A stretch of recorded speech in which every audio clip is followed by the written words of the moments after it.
राज्यामधल्या आगामी निवडणुकाच रद्द करा. ठाकरे बंधूंची निवडणूक आयोगाकडे मोठी मागणी. सलग दुसऱ्या दिवशी मविया नेत्यांनी घेतली राज्य निवडणूक आयोगाची भेट.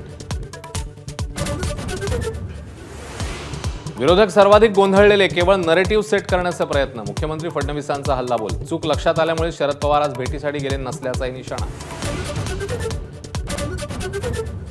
मुंबई एसटी बँकेच्या संचालक मंडळाच्या बैठकीत तुफान राडा. सदावर्ती आणि शिंदेंच्या शिवसेनेच्या कार्यकर्त्यांमध्ये हाणामारी. बाबासाहेब पाटलांनी आजारी असल्यानं गोंदियाचं पालकमंत्रीपद सोडलं. अजित पवारांचा दावा. तर प्रफुल्ल पटेल यांच्या नाराजीमुळे पालकमंत्रीपदावर पाणी सोडावं लागल्याची चर्चा.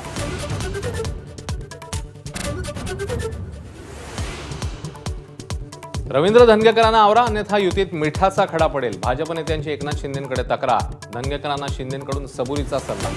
तर धनगेकर मात्र भूमिकेवर ठाम.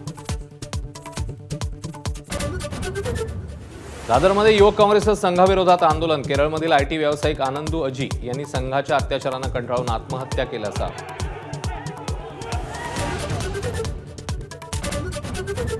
सोलापूर मुंबई विमानसेवा 15 वर्षांनंतर आजपासून पुन्हा सुरू. मुख्यमंत्र्यांच्या हस्ते उद्घाटन. मुंबई आणि बंगळुरूपर्यंतचा प्रवास शक्य. गडचिरोलीमध्ये नक्षलवाद्यांचं ऐतिहासिक आत्मसमर्पण. नक्षलवादी भूपतीसह 60 आत्मसमर्पण करणाऱ्यांना मुख्यमंत्र्यांकडून संविधानाची प्रत. तर नक्षलवाद संपुष्टात येत असल्याच्या मुख्यमंत्र्यांच्या दाव्यावर सुशीलकुमार शिंदेंचं प्रत्युत्तर. दिल्लीमध्ये यंदा फक्त 2च दिवस फटाके फोडण्यास परवानगी. केवळ ग्रीन फटाके फोडण्यास सकाळी 6 ते 7 आणि रात्री 8 ते 10 दरम्यान परवानगी. बिहारमध्ये सत्ताधारी एनडीएमध्ये बेबनाव. चिराग पासवानांच्या 13 जागांवर भाजप आणि जेडीयूकडून उमेदवारांची घोषणा. तर नितीश कुमारांना मुख्यमंत्रीपदाचा उमेदवार घोषित करण्याचा जेडीयूचा आग्रह.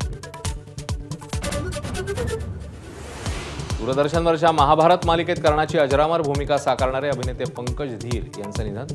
68व्या वर्षी कॅन्सरची झुंज अपयशी.